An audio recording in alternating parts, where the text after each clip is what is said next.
Welcome to the Sports Card Lessons Podcast. I'm your host, Big Ken. Whether you're watching on YouTube or listening on a streaming service, please like, subscribe, and hit that notification bell. You'll be notified whenever I drop any new content.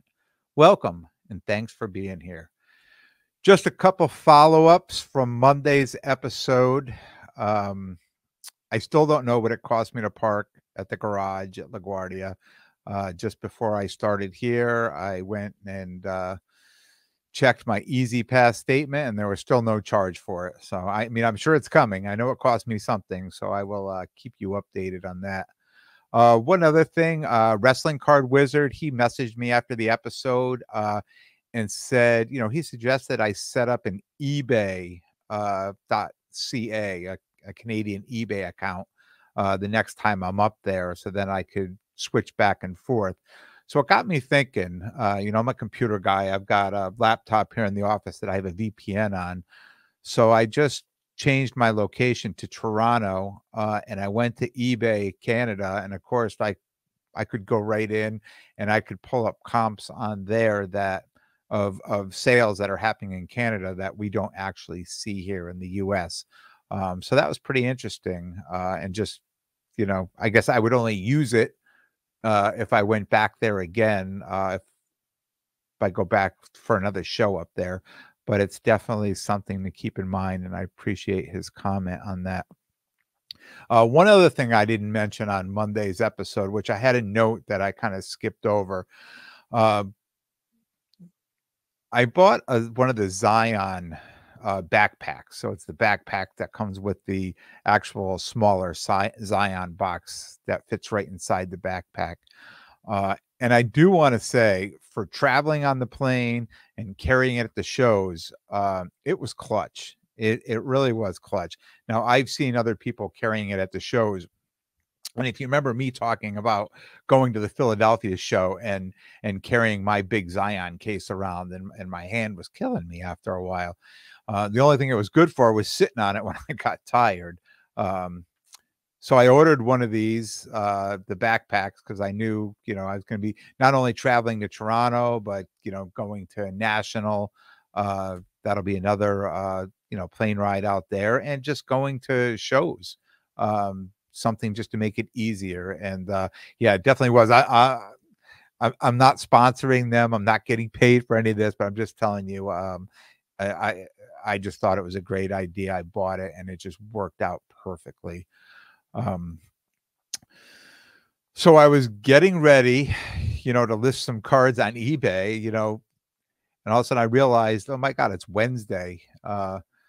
I have to do an episode tonight. And, it's been such a busy week coming back. And I did, Monday's episode came Monday night, right, into Tuesday morning. And then last night I recorded and posted up a PSA submission. And if you missed that, go back and check it out. You can go to the my IG and just follow the link in the bio to the YouTube page. And I had a 40 card PSA submission reveal that I did last night. So after going through my last couple PSA submissions, I sort of had like an aha moment. And I've talked about people selling graded cards for less than the grading fees most of the time. And say, how is this possible? Like, how are people able to, sell these cards for less than their grading? And people say, they started telling me, look, I'll send 20 of the same cards in, and if 30 or 40% gem, it pays for the sub and gives me some profit. The 9s and the 8s, are just heavily discounted, because at that point, it's just almost found money just to, get rid of them, take that money, take it as pure, straight profit, and then start doing it again.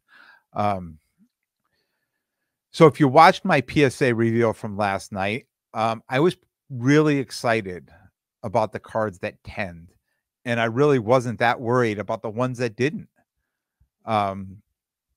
In fact, just selling a couple of those 10s will pay for the entire sub. and leave me selling the rest of the cards at a discount. Anything that were low grades, and I was calling out the grades, and if this was a year ago or maybe even 6 or 7 months ago, I'd have been a little upset and possibly even a little embarrassed to call out these grades.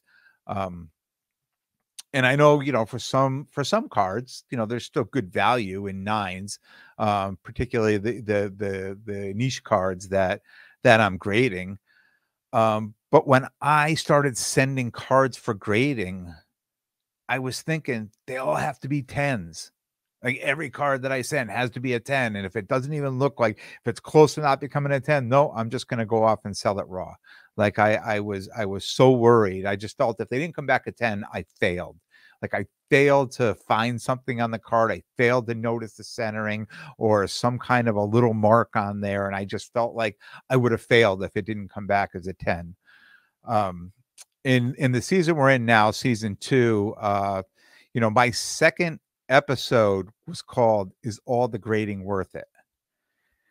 And little did I know, I was setting a lesson into motion, with all the feedback and the comments from that episode, that I was becoming a student.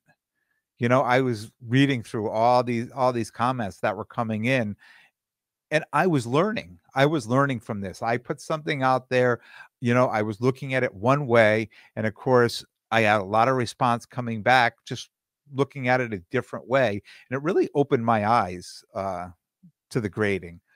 Um, so not only did I become more educated on the grading, I had an additional element to it too.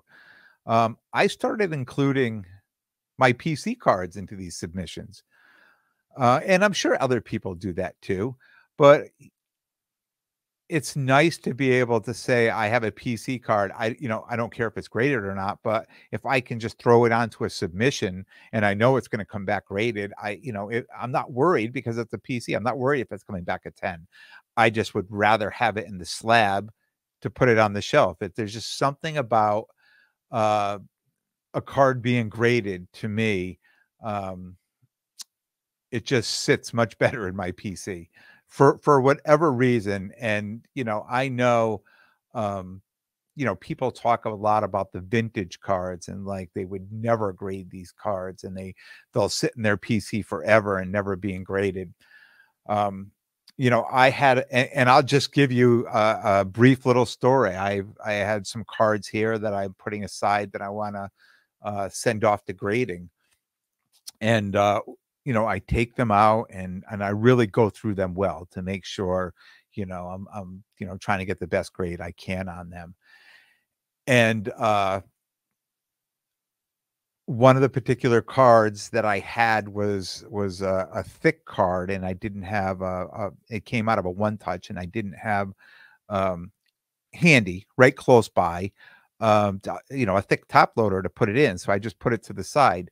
Well, wouldn't you know, within 10 minutes, I reached to do something and I knocked that card off the desk onto the floor, and it landed right on the corner and dinged the corner. And that right there just reminded me why I really like to have my cards graded, because if I'm putting them in this case here behind me and I want to put them in there for some reason they fall out. And let me tell you,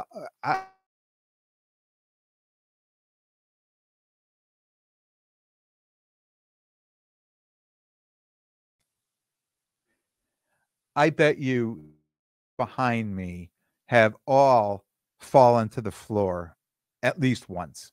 I mean, at least once, if not 3, 4, or 5 times, just taking them out, maneuvering them, figuring out what I'm going to do with them. They've all fallen and hit the floor. So I just like to have my PC cards graded. I feel safer. I feel safer handling them if they're graded. So I include these cards into the submission. And regardless of the grades, they're coming back. And last night I talked about some PC cards that they were in the reveal. I knew they weren't going to be tens. I absolutely knew it. I called it before I ever even pulled them out and saw them. Um, but I just wanted them slabbed, and I'm happy to have them slabbed. Uh, you know, it's it's important, for me that even though I just said a few minutes ago, like it's okay if everything doesn't come back as a 10, but I want to give every card the best chance possible. I'm making the effort to send it. Why not give it the best chance possible? So obviously it's important to prep all the cards the best you can before submitting them. Um, and knowing which cards in your submission have the best chance of gemming, right? Of coming back tens. You know, if you submit cards like I've been submitting cards, you know they're not all coming back tens. And I'm gonna put a handful of PC cards in there. And it really becomes very important to know that you're gonna get some tens back. And the tens that are coming back, you need to be able to sell them. The comps on them need to be able to sell these tens that are going to cover what your submission costs are. It's just this whole thing doesn't work if it's not going to cover the submission. I mean, if you're just sending cards off and nothing is coming back at 10 and you're trying to sell cards and you're losing money, then it's just not worth it. So, I call them the prize cards, right? I have 2, 3, 4, and when I started last night, I started with those three prize cards, those music cards. Um, and when they came out of 10, I didn't care what grades any of those other cards were coming out, because those were the prize cards. Those were the cards that will sell, that'll pay for the submission, it'll pay for all that grading out of there and create profit too. And there's 40 cards coming back, and I was just worried about 3, actually 5, because there was 2 other ones, the Taylor Swift, the Kanye West card. Those 2 cards, I was really excited about those. I really, really looked at those cards so well. In fact, I had like 7 or 8 of those, and those 2 I felt had the best chance at gemming, and I had somebody else look at them too and say, yeah, I completely agree. Those ones. And the same with the other 3 music cards.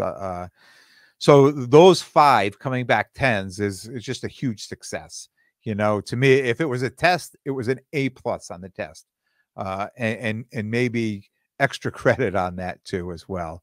Um, and if you know in your heart of hearts that you got some tens coming back, you're free to add whatever else you want into that, because everything doesn't have to come back at 10, right?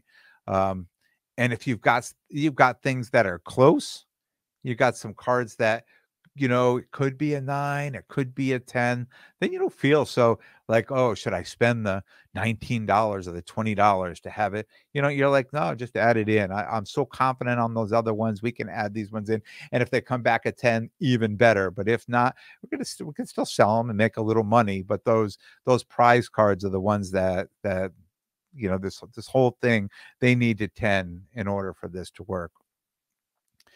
It's a funny thing. In every submission I've sent to PSA, I've always received tens. Maybe not exactly on the cards that I wanted, and it was only these last couple submissions that I've really changed my tactics around on what I'm doing. But I've always received tens. I've never got a submission back that had no tens at all. Not the cards I wanted to 10, but nonetheless, I've always gotten some tens back. And I find, and this is just me, and I'm just throwing that out there, but the more cards I send, the more tens come back. So the bigger my sub, the better the numbers, the better the grading is that come back. And I don't know if it's just that I'm doing my job really well on my side, and because I'm doing my job so well that I'm guaranteed to get tens to come back. Because I know I started sending some cards early on to somebody else to have them graded, and I never got a 10. I'd send 1, 2, 3 cards. Most of them came back 9s. One came back an 8. And I thought those cards looked pretty good. I certainly didn't put as much work into it as I do now. I'm definitely a lot more educated on, what to look for and how to prep a card for grading. Um, but I seem to get tens back, and I'm happy about it. I have another 25 card submission out there. I have about 21 cards are really my PC cards, right? I have, you know, 3, 4 cards that are going to be for sale. And if one of those cards comes back at 10, it pays for the entire sub. If 2 of them come back better, 3, I mean, it's almost a home run, right? If they come back at 10. Now, if none of them come back at 10 and my PC cards come back at 10, I could be at a break even, right? Who knows? Who knows where I'll be? But I'm pretty confident at least 1 or 2 of those cards I'm submitting are going to come back 10s. So this is kind of a whole new thing that I'm doing, and I'm learning as I go, right? I'm figuring it out as I'm going along. I've been buying raw cards for the last couple months, just preparing for a pretty big football sub. But on the side, I'm still my PC cards, the women's soccer cards and the WNBA cards, these PC cards, I'm still going to be throwing these cards in, hoping, I'll hope for tens on them, but whatever they come back, they come back. I'm fine to have them with whatever they are. And this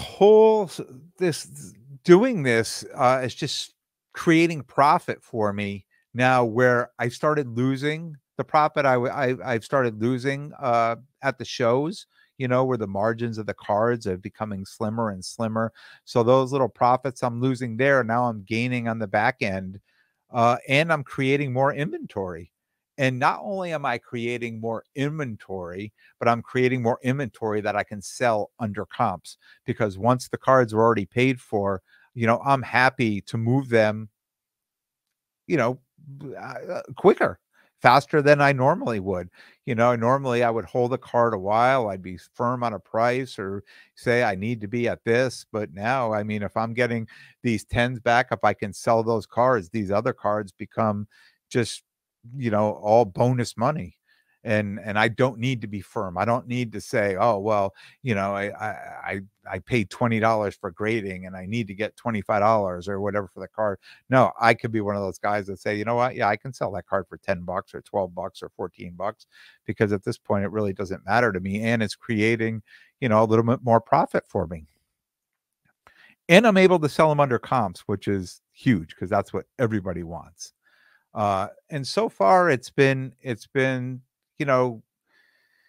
wash, rinse, repeat, right? I mean, it's just I had the 84 card sub.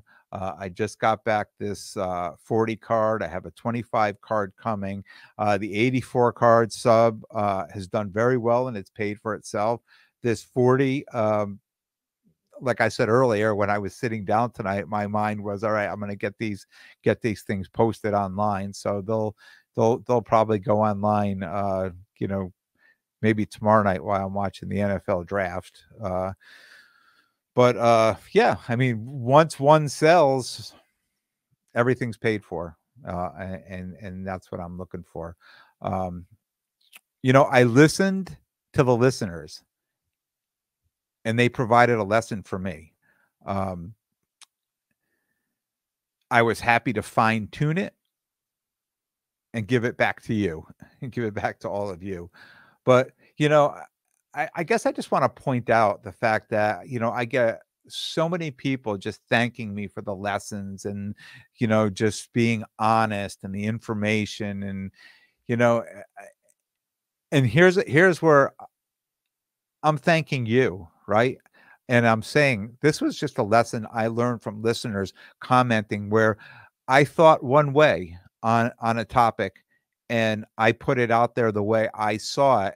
And after I got a lot of feedback and some comments, I really started to think and I said, wow, I became the student today, right? I became the student. Now I get to be the teacher again, right? I take this information, I fine tune it, and I throw it back out to you.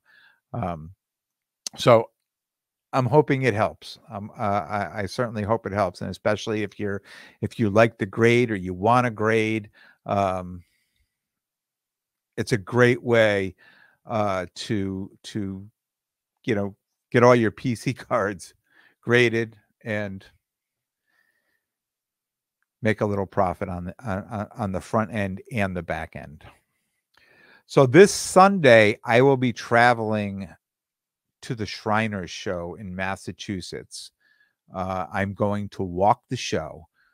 So if you are going to be there on Sunday, message me. We can plan a meetup. Always happy to meet up with anybody at any of these shows.